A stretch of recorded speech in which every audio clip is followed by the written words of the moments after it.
Hey everyone, welcome back to the channel. Today, we're addressing the deeply shocking and heartbreaking question, where is Charlie Kirk now?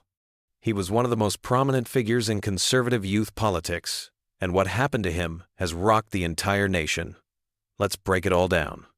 Charlie Kirk was the co-founder and leading voice of Turning Point USA, a conservative youth organization. Known for his energetic campus events, fiery speeches, and social media presence, he became a central figure in right-wing political circles.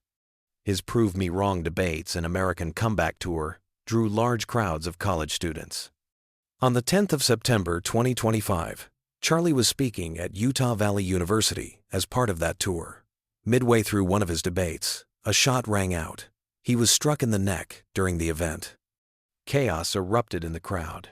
It was clear right away, this was no accident. Where is Charlie Kirk now?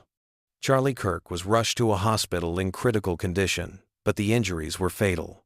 He passed away from his wounds shortly after the shooting. The news has sent shockwaves through political and activist communities, igniting intense backlash against rising political violence. Charlie Kirk's life was polarizing and powerful. He built a massive following by tapping into youth culture and conservative conviction. And while his controversial tactics sparked plenty of debate, his death is now a reminder of the escalating dangers facing public figures today. What are your thoughts on the escalation of political threats? Drop them in the comments. If you're finding these updates sobering but necessary, don't forget to like, subscribe, and turn on notifications for more real-time coverage and Where Are They Now updates. Until next time, stay safe and take care.